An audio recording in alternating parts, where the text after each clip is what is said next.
السلام علیکم ورحمۃ اللہ وبرکاتہ۔ اعوذ باللہ من الشیطان الرجیم، بسم اللہ الرحمن الرحیم۔ کذالک ارسلناک فی امۃ قد خلت من قبلها لتتلو علیہم الذی اوحینا الیک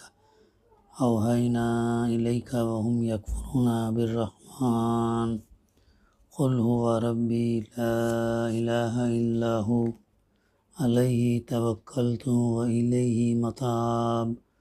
صدق اللہ العلی العظیم۔ رب اشرح لی صدری ویسر لی امری واحلل عقدۃ من لسانی یفقہوا قولی رب زدنی علما۔ الحمدللہ، سورہ رعد کی تفسیر کا سلسلہ جاری ہے۔ گزشتہ ہمارے مطالعے میں جو بات آئی تھی اس میں اللہ سبحانہ و تعالیٰ نے فرمایا، اللہ جس کو چاہتا ہے رزق کی فراخی بخشتا ہے اور جسے چاہتا ہے نپاتلا رزق جو ہے دیتا ہے۔ یعنی اللہ تعالیٰ اپنے علم حکمت کے حساب سے جس کو چاہے جتنا رزق عطا فرماتا ہے، اور اسی مناسبت سے پھر اس کی جواب دہی بھی کرنی ہوتی ہے۔ یہ لوگ دنیاوی زندگی میں مگن ہے، حالانکہ دنیا کی زندگی آخرت کے مقابلے میں ایک متاع قلیل کے سوا کچھ بھی نہیں ہے۔ اور یہ لوگ جنہوں نے رسالت محمدی صلی اللہ علیہ وسلم کو ماننے سے انکار کر دیا، کہتے ہیں اس شخص پر اس کی رب کی طرف سے کوئی نشانی کیوں نہ اتری؟ کہو اللہ جسے چاہتا ہے گمراہ کر دیتا اور وہ اپنی طرف آنے کا راستہ اسی کو دکھاتا ہے جو اس کی طرف رجوع کرے۔ ایسے ہی لوگ ہیں وہ جنہوں نے اس نبی کی دعوت کو مان لیا اور ان کے دلوں کو اللہ کی یاد سے اطمینان نصیب ہوتا ہے۔ خبردار رہو، اللہ کی یاد ہی وہ چیز ہے جس سے دلوں کو اطمینان نصیب ہوا کرتا ہے۔ پھر جن لوگوں نے دعوت حق کو مانا اور نیک عمل کیے وہ خوش نصیب ہیں اور ان کے لیے اچھا انجام ہے۔ یہاں تک ہمارا گزشتہ مطالعہ ہوا تھا۔ اب آگے کی آیت بھی میں تلاوت کی، اس کی ترجمانی تفسیر اور بھی آگے کی آیتوں کا انشاءاللہ ہم مطالعہ کریں گے۔ فرمایا جا رہا کذالک ارسلناک فی امۃ قد خلت من قبلها لتتلو علیہم الذی اوحینا الیک وهم یکفرون بالرحمن۔ اے محمد صلی اللہ علیہ وسلم، اسی شان سے ہم نے تم کو رسول بنا کر بھیجا ہے، یعنی کسی ایسی نشانی کے بغیر جس کا یہ لوگ مطالبہ کرتے ہیں، ہم نے تم کو رسول بنا کر بھیجا ہے۔ اور ہم دیکھتے ہیں کہ ہر انبیاء کو اللہ سبحانہ و تعالیٰ نشانیاں عطا کی، معجزات عطا کی۔ اللہ کے رسول صلی اللہ علیہ وسلم کے لیے یہ قرآن مجید ایک معجزہ ہے، نشانی ہے۔ اور اللہ تعالیٰ یہاں پر یہ کہہ رہا ہم نے تم کو اسی شان سے رسول بنا کر بھیجا، ایک ایسی قوم میں جس سے پہلے بہت سی قومیں گزر چکی ہیں۔ آپ آنے سے پہلے، اللہ کے رسول صلی اللہ علیہ وسلم آنے سے پہلے بہت ساری قومیں گزر چکی ہیں، تاکہ تم ان لوگوں کو وہ پیغام سنا دو جو ہم نے تم پر نازل کیا۔ کیا نازل کیا؟ قرآن مجید۔ یہ پیغام تم ان کو سنا دو، اور اس حال میں کہ یہ اپنے نہایت مہربان اللہ کے کافر بنے ہوئے ہیں، ان لوگوں کو ان منکرین کو وہ پیغام سناؤ جو ہم نے اللہ کے رسول، اللہ تعالیٰ نے اللہ کے رسول صلی اللہ علیہ وسلم پر نازل کیا، اس حال میں کہ یہ اپنے نہایت مہربان اللہ کے کافر بنے ہوئے ہیں۔ اللہ تعالیٰ کی مہربانیوں کا، اللہ تعالیٰ کی نشانیوں کا، اللہ تعالیٰ کی نعمتوں کا انہیں احساس نہیں ہے، بلکہ یہ اللہ کے کافر بنے ہوئے ہیں، یعنی اس کی بندگی سے منہ موڑے ہوئے ہیں، اللہ کی اطاعت فرما برداری غلامی سے منہ موڑے ہوئے ہیں، حالانکہ وہ اللہ جس نے پیدا کیا، تم کو رزق عطا کیا، زندگی بخشی، نعمتیں عطا کی، موت دیا اور تم کو دوبارہ اٹھانے والا، اس سے تم جو ہے منہ موڑے ہوئے ہیں، اس کی صفات اور اختیارات اور حقوق میں دوسروں کو اس کا شریک بنا رہے ہیں، اور اس کی نعمتوں کے شکریہ دوسروں کا دے اللہ رہا ہے، لیکن اس کا شکر کسے کر رہے؟ دوسروں کو ادا کر رہے ہیں۔ تو ان سے کہو، اللہ تعالیٰ فرماتا کہ وہی میرا رب ہے، اس کے سوا کوئی معبود نہیں، یعنی اللہ ہی میرا رب ہے اور اس کے سوا کوئی الہ نہیں ہے، اسی پر میں نے بھروسہ کیا اور وہی میرا الجا اور ماوا ہے، یعنی اللہ پر ہی توکل، اللہ پر ہی بھروسہ، اللہ سے ہی امید، اللہ سے ہی مانگنا، اللہ سے ہی اپنی حاجت جو ہے بیان کرنا اور اسی سے امید نہ ہو۔ پھر آگے فرمایا جا رہا وَلَوْ أَنَّ قُرْآنًا سُيِّرَتْ بِهِ الْجِبَالُ أَوْ قُطِّعَتْ بِهِ الْأَرْضُ أَوْ كُلِّمَ بِهِ الْمَوْتَىٰ، اور کیا ہو جاتا اگر کوئی ایسا قرآن اتار دیا جاتا جس کے زور سے پہاڑ چلنے لگتے، یا زمین شق ہو جاتی، یا مردے قبروں سے نکل کر بولنے لگتے۔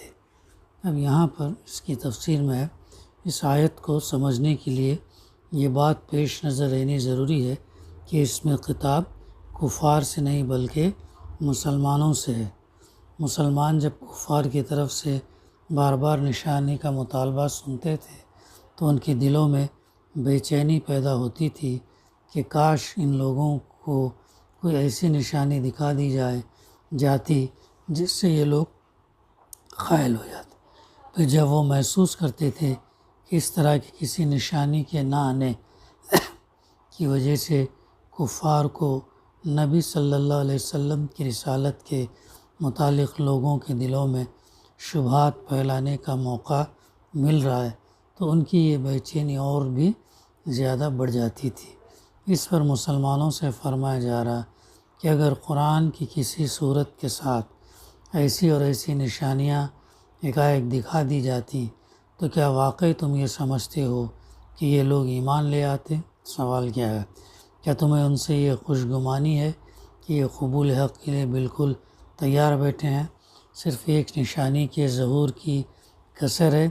جن لوگوں کو قرآن کی تعلیم میں، کائنات کے آثار میں، نبی کی پاکیزہ زندگی میں، صحابہ کرام کے انقلاب حیات میں نور حق نظر نہ آیا، کیا تم سمجھتے ہو کہ وہ پہاڑوں کے چلنے اور زمین کے پھٹنے اور مردوں کے قبروں سے نکل آنے میں کوئی روشنی پا لیں گے؟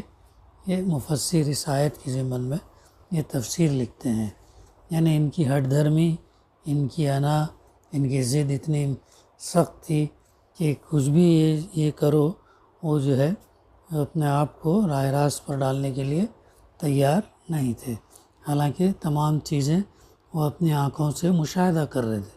اللہ کے رسول صلی اللہ علیہ وسلم کی سیرت، اخلاق، معاملات، تمام چیزیں، اور وہی چیز صحابہ کے اندر جو ہے بھی وہ بھی تو آ چکی تھی، وہ دیکھ رہے تھے، لیکن اس کے باوجود بھی وہ ایمان لانے کے لیے تیار نہیں تھے۔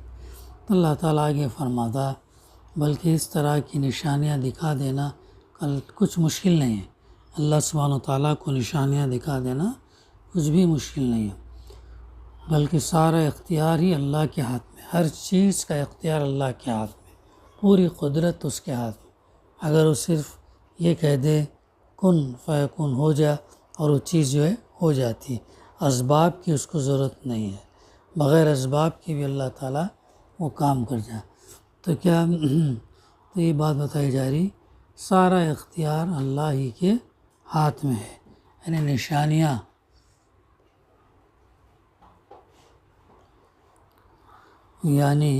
نشانیوں کے نہ دکھانے کی اصل وجہ یہ نہیں ہے کہ اللہ تعالیٰ ان کے دکھانے پر قادر نہیں، بلکہ اصل وجہ یہ ہے کہ ان طریقوں سے کام لینا اللہ کی مصلحت کے خلاف ہے، اس لیے کہ اصل مقصود تو ہدایت ہے، نہ کہ ایک نبی کی نبوت کو منوا لینا، اور ہدایت اس کے بغیر ممکن نہیں کہ لوگوں کی فکر اور بصیرت کی اصلاح ہو، تو بلکہ سارا اختیار ہی اللہ کے ہاتھ میں ہے۔ پھر آگے فرمایا جا رہا بل للہ الامر جمیعا افلم یئس الذین آمنوا ان لو یشاء اللہ لہدی الناس جمیعا۔ پھر کیا اہل ایمان ابھی تک کفار کی طلب کے جواب میں کسی نشانی کے ظہور کے آس لگائے بیٹھے ہیں، اور وہ جان کر مایوس نہیں ہو گئے کہ اگر اللہ چاہتا تو سارے انسانوں کو ہدایت دیتا؟ اللہ کی قدرت اللہ کے اختیار میں ہے کہ تمام انسانوں کو اگر اللہ چاہتا تو سب کو ہدایت دیتا، سب کو اللہ کی غلامی، اطاعت، فرما برداری میں کرتا، لیکن اس کا مقصد یہ نہیں ہے۔ سورہ ملک میں جیسے اللہ نے فرمایا الذی خلق الموت والحیات لیبلوکم ایکم احسن عملا، ہم نے موت اور زندگی اس لیے ایجاد کی تاکہ ہم دیکھیں کہ تم میں سے بہتر عمل کرنے والا کون ہے۔ تو ہماری اور آپ کی جو زندگی ہے وہ امتحان ہے، ہر دن ہمارا امتحان ہے، اور امتحان میں یہی دیکھنا چاہتا اللہ تعالیٰ کہ کتاب ہے، نبی صلی اللہ علیہ وسلم کی سیرت ہے، اسے دیکھ کر، اسے سن کر اس پر کتنا عمل کرتے ہیں، ایمان لاتے ہیں یا نہیں، وہ دیکھنا۔ اگر وہ چاہتا اللہ تعالیٰ تو تمام انسانوں کو جو ہے وہ ایمان والا بنا، سارے انسانوں کو اللہ ہدایت دے دیتا۔ یعنی اگر سمجھ بوجھ کے بغیر محض غیر شعوری ایمان مطلوب ہوتا تو اس کے لیے نشانیاں دکھانے کی تکلف کی کیا حاجت تھی؟ یہ کام تو اس طرح بھی ہو سکتا تھا کہ اللہ سارے انسانوں کو مومن ہی پیدا کر دیتا، سارے انسانوں کو اللہ تعالیٰ مومن پیدا کر، تو پھر مسئلہ ہی نہیں ہوتا۔ پھر یہ وَلَا يَزَالُ الَّذِينَ كَفَرُوا تُصِيبُهُم بِمَا صَنَعُوا قَارِعَةٌ أَوْ تَحُلُّ قَرِيبًا مِّن دَارِهِمْ حَتَّى يَأْتِيَ وَعْدُ اللَّهِ إِنَّ اللَّهَ لَا يُخْلِفُ الْمِيعَادَ۔ جن لوگوں نے اللہ کے ساتھ کفر کا رویہ اختیار کر رکھا، ان پر ان کے کرتوتوں کی وجہ سے کوئی نہ کوئی آفت آتی ہی رہتی ہے، یا ان کے گھر کے قریب کہیں نازل ہوتی۔ یعنی اگر اللہ جو ہے اللہ کے ساتھ کفر کا رویہ اختیار کر رکھا، ان پر ان کے کرتوتوں کی وجہ سے کوئی نہ کوئی آفت آتی رہتی ہے، چھوٹا موٹا عذاب، مصیبت، پریشانی، بیماری آتی رہتی، یا ان کے گھر کے قریب کہیں نازل ہوتی ہے۔ یہ سلسلہ چلتا رہے گا یہاں تک کہ اللہ کا وعدہ آن پورا ہو۔ یقیناً اللہ اپنے وعدے کی خلاف ورزی نہیں کرتا، اللہ تعالیٰ اپنے وعدے کی خلاف ورزی نہیں کرتا۔ وَلَقَدِ اسْتُهْزِئَ بِرُسُلٍ مِّن قَبْلِكَ فَأَمْلَيْتُ لِلَّذِينَ كَفَرُوا ثُمَّ أَخَذْتُهُمْ فَكَيْفَ كَانَ عِقَابِ۔ تو تم سے پہلے بھی بہت سے رسولوں کا مذاق اڑایا جا چکا ہے، اللہ کے رسول صلی اللہ علیہ وسلم آنے سے پہلے بہت سے رسولوں کا مذاق اڑایا جا چکا ہے، مگر میں نے ہمیشہ اللہ تعالیٰ نے ہمیشہ منکرین کو ڈھیل دی اور آخر کار ان کو پکڑ لیا۔ اللہ تعالیٰ شروع میں منکرین کو ڈھیل دیتا ہے تاکہ وہ اس سے نصیحت حاصل کرے، سبق حاصل کرے، راہ راست پر آ جائے، بات مان کر لیں، لیکن جب نہیں یہ ہوتا تو پھر آخر کار اللہ تعالیٰ ان کو پکڑ لیتا۔ پھر دیکھ لو کہ میری سزا کیسی سخت تھی، فَكَيْفَ كَانَ عِقَابِ۔ اللہ سبحانہ وتعالیٰ جب کسی کو پکڑے تو ظاہر ہے اس کی سزا کیسی سخت رہی ہوگی، کتنی سخت ہوں گی۔